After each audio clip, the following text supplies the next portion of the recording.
E vamos agora com mais entrevista no Jornal da Rede Alesp. Vamos falar sobre o tratamento intensivo para a Covid-19.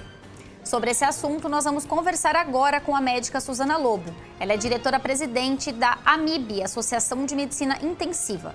Boa tarde, doutora Suzana. Seja bem-vinda ao Jornal da Rede Alesp. Boa tarde, Tayana. Boa tarde, Guga. Doutora, muitas vezes as pessoas ouvem a sigla UTI, elas têm uma impressão aí ruim.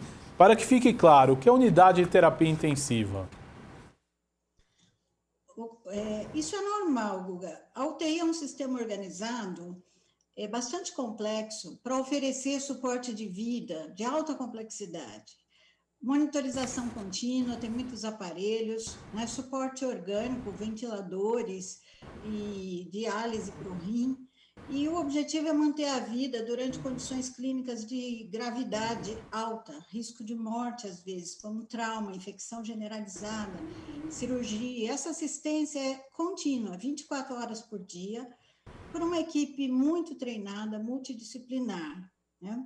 Embora assuste, é importante as pessoas entenderem que as UTIs passaram por um processo de humanização muito grande nos últimos 5, 10 anos. Hoje as famílias estão dentro das UTIs, nós temos psicólogas, os espaços são mais humanizados, né? Embora não tenha dúvida que a pandemia veio alterar um pouquinho essa dinâmica, né? E fazendo com que a gente tenha que ter voltado em todos esses processos de melhoria que as UTIs passaram, a gente teve que dar uns passos para trás. Porque as famílias não são permitidas, na maioria das vezes, a comunicação ficou difícil, o estresse é grande, a sobrecarga profissional é muito grande. Então, infelizmente, nas UTIs Covid, nós demos alguns passos para trás. Doutora, quais os profissionais estão envolvidos aí no tratamento intensivo? A UTI é um sistema complexo e ele tem uma participação humana muito significativa. Eu sempre falo que não é só abrir leito e colocar aparelho lá, né? Nós temos uma equipe multidisciplinar que ela é totalmente responsável pelos bons resultados. Então, são médicos, enfermeiros, técnicos, fisioterapeutas, psicólogos. E aí, o restante, né? Nutricionista, à medida que a UTI é mais complexa, muita gente vai entrando, fonoaudiólogos, odontólogos, farmacêuticos, essas são peças fundamentais. Terapeuta ocupacional. O paciente complexo ele precisa de toda uma gama de cuidados que um especialista só, que é o médico intensivista, ele precisa de toda essa rede de apoio, né? Para que se obtenha o melhor resultado, e cada um é muito importante dentro da sua área. E qual é a situação, doutora, do país, né, quanto aos leitos disponibilizados também e quanto a toda essa equipe, né, que trabalha aí nas UTIs? Olha, a situação de leitos, eu acho que todo mundo está percebendo, né? A situação é crítica. Nós estamos aí com o sistema colapsando em quase todo o país, né? Quem não está já em colapso, quer dizer, não tem mais leito, não tem mais profissional de saúde, está muito próximo disso, sob o risco de faltar muita coisa, né? E, na verdade, o sistema público de leitos de UTI, em relação a leitos de UTI, sempre nós sofremos com falta de vagas. As UTIs brasileiras sempre foram lotadas, tá? E isso se agravou agora muito. Embora o país tenha muito leito de terapia intensiva e tenha um sistema de saúde muito bom, nós temos uma distribuição muito desigual no país. Nós temos leitos de UTI mais concentrados no Sudeste, no Sul do país, no Centro-Oeste, falta leitos no Norte e Nordeste. E nós temos mais leitos no sistema de saúde suplementar do que no sistema público de saúde. Com a abertura de novos leitos, né, isso levou a uma sobrecarga grande do sistema, porque nós tivemos que atender Covid. Então, para isso, fechou leitos normais, diminuiu cirurgia, diminuímos leitos para outras doenças e aumentamos aí no Brasil em torno de 33% no pico do ano passado, da pandemia, o número de leitos. Só que parece que esse número diminuiu. Nós saímos lá no começo do ano passado de 6.600 leitos para Covid, para mais de 20.300 em julho, e hoje nós temos, aparentemente, hoje não tem esses dados ainda no Cadastro Nacional dos Estabelecimentos de Saúde, mas em janeiro nós tínhamos 20.751 leitos para Covid, tá? Embora a gente saiba que isso ocupou muitas áreas do hospital, e o que acontece é que realmente tem uma falta aí importante, generalizada de profissionais de saúde, porque o leito não é só a cama, não é só o monitor, não é só o respirador, a gente precisa de gente capacitada, e isso já foi atingido o limite há muito tempo, a gente já sabe disso.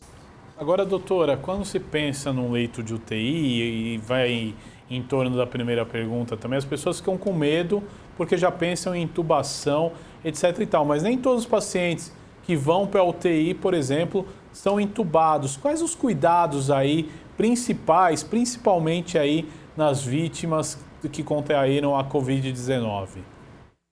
Olha, a maioria não é intubado, né? A maioria a gente consegue manter sem intubação e cada vez mais.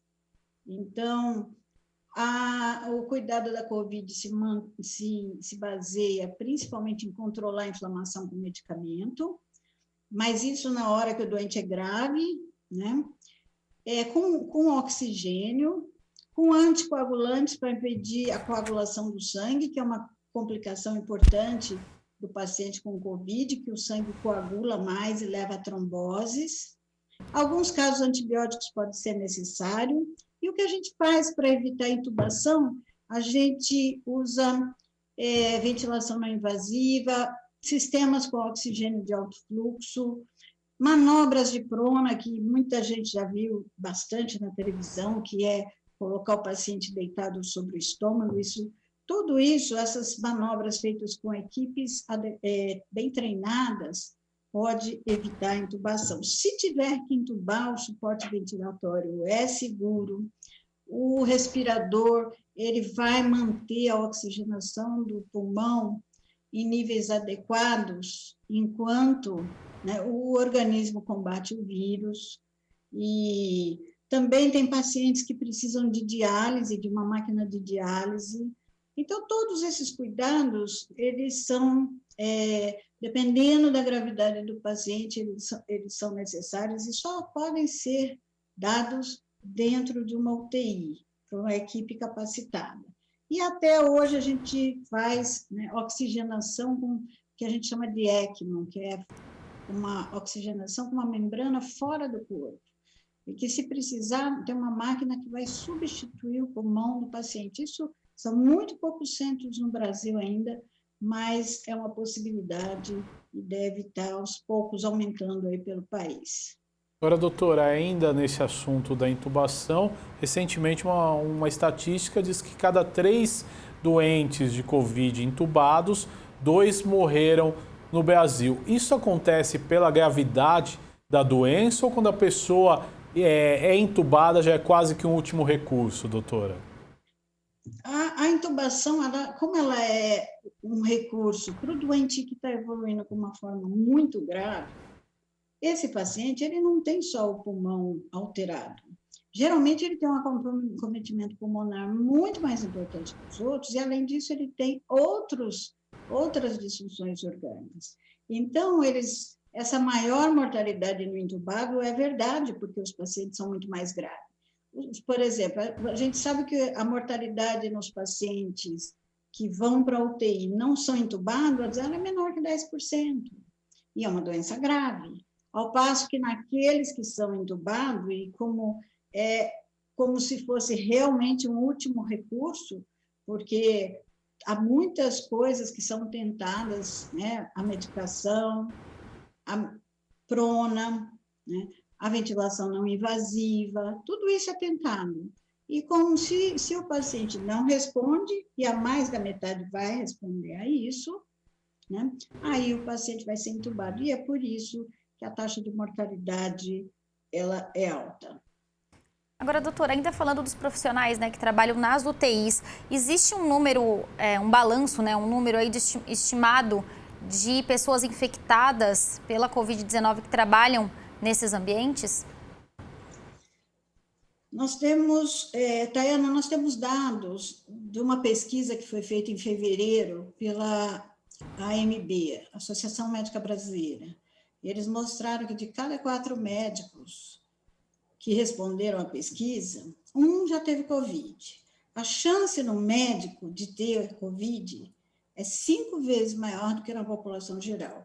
Hoje, no meu centro de tratamento intensivo, eu tenho pelo menos 3, 4 médicos internados. Tá? No Brasil, ano passado, mais de 44 mil enfermeiros, técnicos ou auxiliares de enfermagem foram afastados. E o Brasil responde por 1/3 do total de mortes pela Covid-19 entre os profissionais de enfermagem, que é um dado alarmante. Tá? Então, os dados aí do Conselho Federal de Enfermagem mostram um grande número. O Brasil é um país muito grande e muitos profissionais na linha de frente, e realmente esses dados são bastante alarmantes, que mostram a necessidade de políticas públicas aí para treinar melhor, para proteger esses profissionais, né? E para investir em pessoas treinadas, que são aquelas que têm, que são capazes, né, de usar os EPIs, os equipamentos de proteção individual, de forma mais adequada. Agora, doutor, ainda dentro dessa questão e desse assunto, né, a gente falava agora há pouco, a senhora falava que o número de infecções entre os profissionais de UTIs ainda é alto, né? Você falava que no seu setor aí você tem 4 profissionais internados. Eles chegaram a tomar vacina ou não? Um deles tomou vacina no contexto da pesquisa, então já faz mais de 6 meses, mas ele teve um quadro leve, um quadro bem leve, tá?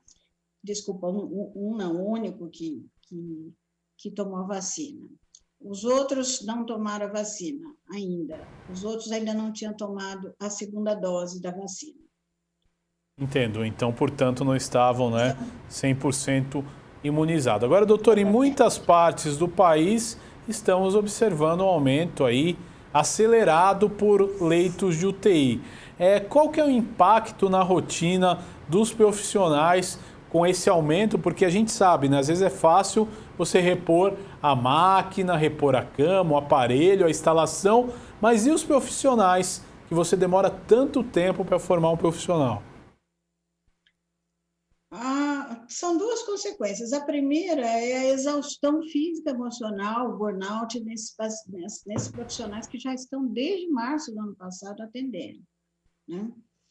E, obviamente, essa exaustão física, emocional, é como se eles foram sobrecarregados, têm sequelas físicas, emocionais, e não tivemos nem tempo ainda de cuidar deles, porque eles já veem uma onda emendou na outra, e eles são extremamente necessários na beira do leito. Eles são a nossa frente de batalha lá, que não pode sair de lá. Então, isso só tende a piorar, e isso aumenta até o risco deles se contaminarem, porque profissionais cansados e na pressa de atender mais doente, ele acaba também com o potencial de quebrar alguma barreira ali de proteção, né? A outra questão em relação a isso é que profissionais novos que vão entrando e são rapidamente treinados, né? Esses profissionais acabam sendo treinados de maneira rápida e então, muitas vezes insuficiente pela pressa, pela necessidade, né? Isso pode aumentar, sim, num local de tanta alta complexidade como é um UTI, onde tem centenas de procedimentos realizados num único paciente por dia, né? Isso aumenta o risco de insegurança, de quebras de barreiras aí de segurança, e pode diminuir a qualidade.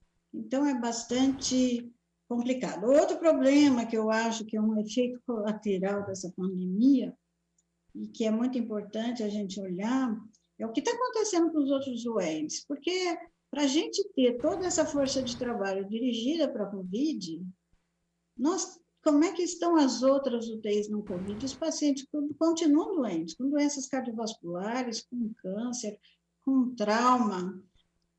E isso, com certeza, a gente já sabe de uma pesquisa feita na Associação de Medicina Intensiva Brasileira, de que acaba levando, sim, a piora no atendimento dos outros pacientes. Esses outros pacientes acabam tendo menos visitação de famílias, né, um cuidado menos humanizado, menos tempo com o médico, menos fisioterapia, menos exame, porque os hospitais estão sobrecarregados.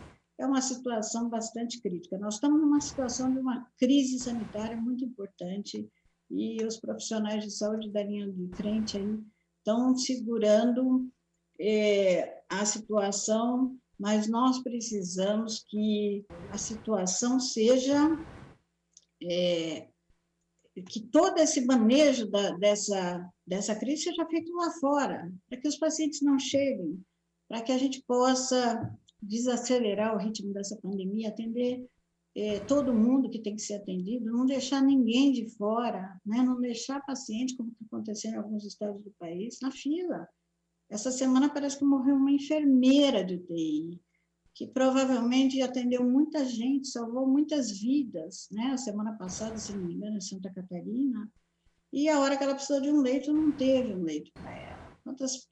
Então, tudo isso é muito, muito complicado, nós precisamos de ações aí públicas dos 3 níveis de governo que trabalhem juntos, porque a situação é muito crítica e a perspectiva é que nós tenhamos o mês de março muito, muito complicado, muita tristeza ainda, e a nossa situação econômica, que é o que todo mundo quer, voltar a trabalhar com a sua capacidade total, todas as empresas, isso só vai ser possível a recuperação da economia quando a gente acabar com a pandemia. Tá certo, doutora Suzana Lobo, diretora-presidente da Associação de Medicina Intensiva Brasileira. Queria agradecer a sua presença aqui no Jornal da Rede Alesp. Muito obrigada e até uma próxima oportunidade. Obrigada, Tayana. Obrigada, Guga. Boa tarde para todos. Obrigado, doutor. E o Jornal da Rede Alesp fica por aqui. Só lembrando, se você quer dar uma sugestão sobre algum tema ou assunto... É só ligar no nosso WhatsApp. O número é 11 99232 5950. 11 99232 5950 e deixa lá sua mensagem. O Jornal da Rede Alesp volta amanhã. Até lá.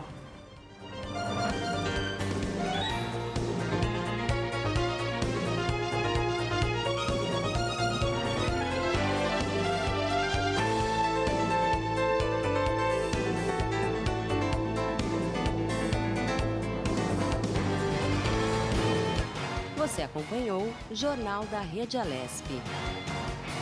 Tudo sobre o Legislativo do Estado de São Paulo.